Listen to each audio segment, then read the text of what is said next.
बिस्सब्र वस्सला, नमाज से और सब्र से मदद हासिल करो। क्या मतलब? सर्दी में अगर बंदा वुजू करेगा तो जिस्मानी तकलीफ हो तो होगी, लेकिन वो उस पर सब्र करेगा, और जब बंदा सब्र करता है, फरमाया अल्लाह ने सब्र में बड़ा अजर रखा है। क्या अजर रखा है? अल्लाह फरमाता है इन्नल्लाह मअस साबिरीन, सब्र करने वाले दे संग अल्लाह खुद हुंदा है। सब्र करने वालों को खुद खुदा की मुअय्यत नसीब होती है। तो इसलिए फरमाया कि नमाज एक ऐसी इबादत है जिसका अगर बंदा चाहे कि तमाम आमाल का सवाब अल्लाह उसको अता फरमाए। फरमाया किसी हाल में नमाज को न छोड़ो, जमात के साथ नमाज अदा करो, नमाज की पाबंदी करो, अल्लाह तुम्हें सारे आमाल का सवाब अता फरमाएगा। इमाम फखरुद्दीन राजी फरमाते हैं कि बंदा चाहे कि मैं अगर हर रोज तलावत कुरान करूं, मेरा किसी दिन भी तलावत कुरान से नागा ना हो, तो फरमाया वो नमाज की पाबंदी करे, क्योंकि नमाज किसी दिन भी माफ है नहीं है। फरमाया हर रकात में बंदा जब तलावत करता है तो क्या हर रकात के अंदर हम सूरह फातिहा पढ़ते हैं या कि नहीं पढ़ते हैं? फर्जों की पहली 2 रकात के अंदर सूरह फातिहा के साथ हम सूरत मिलाते हैं या कि नहीं मिलाते हैं? अब दिन रात के अंदर 5 नमाजें हम अदा करते हैं। कितनी नमाजें अदा करते हैं? 5 नमाजें अदा करते हैं, और हर रकात के अंदर हम तलावत कुरान करते हैं। तो पता चला कि नमाज एक ऐसी इबादत है जिसको करने से हर रोज अल्लाह ताला तलावत कुरान की हमें सआदत और तौफीक अता फरमाता है। अच्छा, जो नमाज का अजर है वो तो अपनी जगह मौजूद है, वो तो मिलेगा ही मिलेगा, और साथ में अल्लाह तलावत कुरान का सवाब अलग से अता फरमाएगा। फिर इसी तरीके से बेआईन ही बंदा जब चाहे कि मैं खुदा का जिक्र करूं, बसाओं का ऐसा मौका नहीं मिलता, तो फरमाया वो नमाज की पाबंदी करे, रुकू में जाएगा, खुदा का जिक्र तस्बीह पढ़ेगा, तकबीर तारीमा कहेगा, अल्लाहु अकबर कहते हुए खुदा का जिक्र करेगा। इसी तरीके से तकबीरात कहते हुए रुकू और सजदा करेगा, ये खुदा का जिक्र है।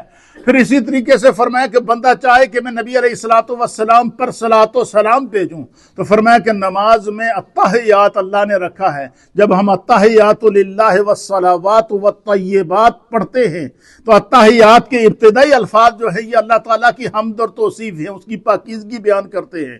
और इसी अत्तहियात के अंदर जब बंदा मोमिन पढ़ता है अस्सलामु अलैका अय्युहन नबिय्यु, सलाम हो आप पर ए नबी, वरहमतुल्लाहि व बरकातुहू, फिर अस्सलामु अलैना व अला इबादिल्लाहि सालिहीन।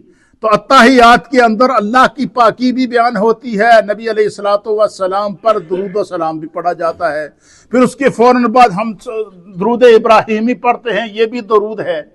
फिर इसी तरीके से हम दुआ के साथ जब नमाज से बाहर निकलते हैं तो दुआ भी आ जाती है। तो फरमाया कि फिर इसी तरीके से बंदा जब तहारत करता है, पाकीज़गी करता है, और कोशिश होती है कि बंदे के हमारे कपड़े पाक हों, लिबास पाक हों, और जो भी नमाजी आदमी होता है वो ज़्यादा से ज़्यादा 1 या 2 दिन से ज़्यादा कपड़े नहीं पहनता। उसकी कोशिश होती है कि मैं कपड़े तब्दील करता रहूं। क्यों? कि मेरी कहीं से कोई छींटा पड़ गया, कहीं से कोई कपड़ा नापाक ना हो गया हो। तो बंदा बदन का भी ख्याल रखता है, पाकीज़गी का भी ख्याल रखता है, तहारत का भी ख्याल रखता है, अच्छा लिबास भी पहनता है। अच्छा लिबास पहनने से वो क्या करता है, जब अच्छे कपड़े लेने के लिए माल खर्च करता है, तो नबी अलैहिस्सलातु वस्सलाम ने फरमाया कि इंसान का सबसे बेहतरीन सदका पता है क्या है? सबसे बेहतरीन सदका इंसान का वो है जो वो अपने ऊपर और अपने औलाद के ऊपर खर्च करता है। ये इस्लाम, ये दीन रहमत है, ये मेहरबान दीन है। फरमाया कि सबसे बेहतरीन सदका क्या है?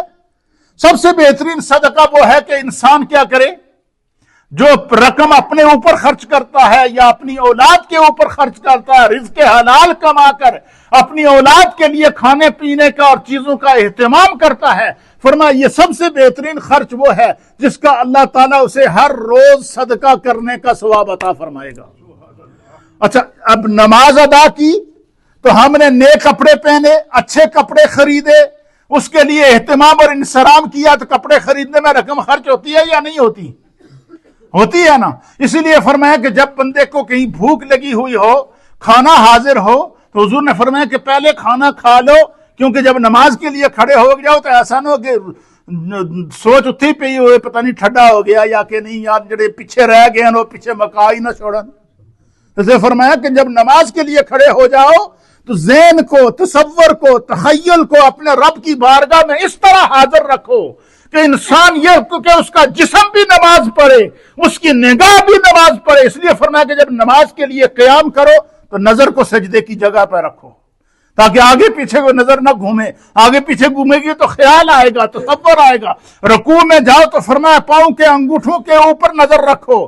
فرمایا سجدے کے اندر جاؤ تو اپنے دونوں ناک کی یہ جو دونوں طرف کی ہڈیاں ہیں ان کے اوپر تمہاری نظر ہونی چاہیے. اور فرمایا جب اتحیات میں بیٹھو تو تمہاری نظر تمہاری گود کے اندر ہونی چاہیے تاکہ نظر کی نگاہ کی بھی نماز ہو، سماعت کی بھی نماز ہو، تصور کی بھی نماز ہو، تخیل کی بھی نماز ہو. اسی نماز کو حضوری نماز کہتے ہیں، اسی نماز کو خشوع اور خضوع والی نماز کہتے ہیں.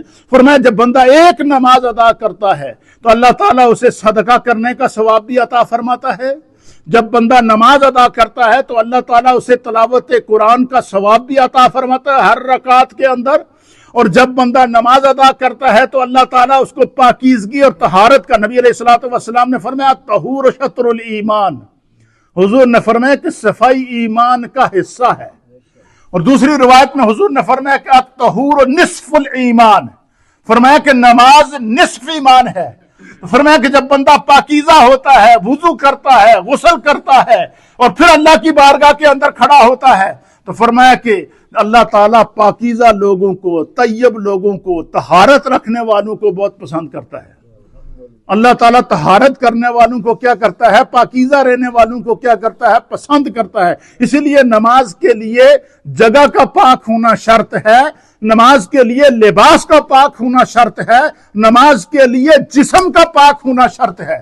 فرمایا کہ جب اتنی پاکیزگی بندہ رکھ کے اللہ کے حضور کھڑا ہوتا ہے، لباس بھی پاک، جسم بھی پاک، جس جگہ نماز ادا کر رہا ہے وہ بھی پاک. اور جب بندے کو پاکیزگی اور طہارت، آپ نے دیکھا جب ہم غسل کرتے ہیں تو غسل کے بعد ایک عجیب سی تازگی محسوس ہوتی ہے، جسم میں نہیں ہوتی ہے. بندہ اپنے آپ کو فریش محسوس کرتا ہے یا نہیں کرتا ہے؟ تو جب ہم پاکیزہ، طیب اور طاہر ہو کر اللہ کی بارگاہ کے اندر کھڑے ہوں گے تو اللہ تعالیٰ پھر ہمارے جسم کو نہیں دیکھے گا، جسم تو ہم نے خود پاک کیا ہے. اللہ ہماری روح کو پاک کرے گا. نماز کے بدلے روح پاک ہوگی، نماز کے بدلے سوچ پاک ہوگی، نماز کے بدلے تصور پاک ہوگا، نماز کے بدلے تخیل پاک ہوگا. نماز پڑھنے سے ہر روز قرآن کی تلاوت کا ثواب اللہ عطا فرمائے گا. نماز پڑھنے سے ہر روز اللہ کے راستے میں مال خرچ کرنے کا صدقہ اللہ کا ثواب عطا فرمائے گا. نماز پڑھنے سے ہر روز بندہ مومن کو وقت کی پابندی کا جو ہے وہ ایک اللہ رب العالمین صلہ عطا فرمائے گا. اس لیے فرمایا کہ اگر بندہ چاہے کہ تمام عبادات کا ثواب اللہ بندے کو عطا فرمائے تو وہ کیا کرے؟ وہ فرمایا کہ طہارت، پاکیزگی کے ساتھ 5 وقت کی نماز ادا کرے. جس طرح ہم دیگ کو، چاولوں کی دیگ کو چیک کرنے کے لیے صرف ایک چاول نکالیں تو ہمیں پتہ چلتا ہے کہ ساری دیگ پک چکی ہے، اسی طرح فرمایا جس کی نماز صحیح ہوگی اللہ تعالیٰ قیامت کے دن اس کے سارے حساب کو صحت قرار دے گا. اللہ تعالیٰ ہمیں دین کو سمجھنے کی توفیق عطا فرمائے.